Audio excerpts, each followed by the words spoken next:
早晨，今日想講下一本書，叫做《過得還不錯的一年：我的快樂生活提案》。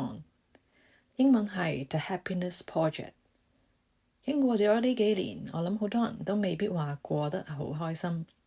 無論係社會環境影響，定係自身經歷，可能都會反思下自己嘅生活過成點，快唔快樂。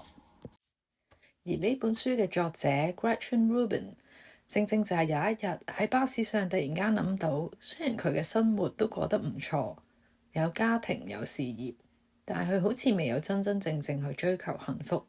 於是佢決定開展一個幸福計劃，用1年時間，每個月專注一個主題，試下點樣可以提升自己嘅幸福感。Gretchen 寫過好多本暢銷書，除咗今次介紹嘅呢本之外，仲有 Better Than Before、Happier at Home 等。佢嘅書全球銷量超過200萬本，翻譯成30多種語言。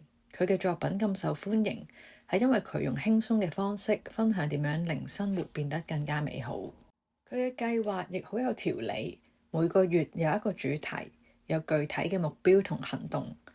例如1月嘅主題係活力，佢注重睡眠、做運動、整理家居。而2月嘅主題係婚姻，佢就着重多表達愛意，避免批評伴侶。而5月嘅主題係休閒，佢嘗試揾更加多嘅樂趣，試下唔同嘅活動同埋喜好。到11月嘅主題就係態度，佢嘗試保持積極心態，培養開朗性格。我哋再講多少少呢幾個主題。喺1月，作者想提升活力，因為佢覺得有能量先會有幸福。佢開始早睡早起，確保有充足嘅睡眠，仲有每日做運動，例如散步或者做瑜伽。佢亦都有進行斷捨離，將屋企執到整整齊齊，減少雜亂帶嚟嘅壓力。而佢仲處理咗一啲拖延咗好耐嘅任務，例如咧係修理壞咗嘅家私，結果完成之後咧就更加有成就感。到2月，佢專注喺婚姻關係。佢發現經常囉嗦同埋批評會影響同伴侶嘅感情，於是佢嘗試多表達感激同埋愛意，仲有刻意避免抱怨。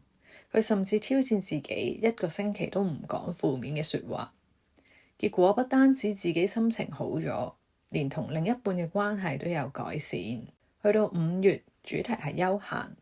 Gretchen 覺得生活唔可以淨係得工作同埋責任，玩都係好緊要。佢開始安排時間去做自己中意嘅事，例如閱讀、畫畫，甚至係試下參加即興嘅表演課程。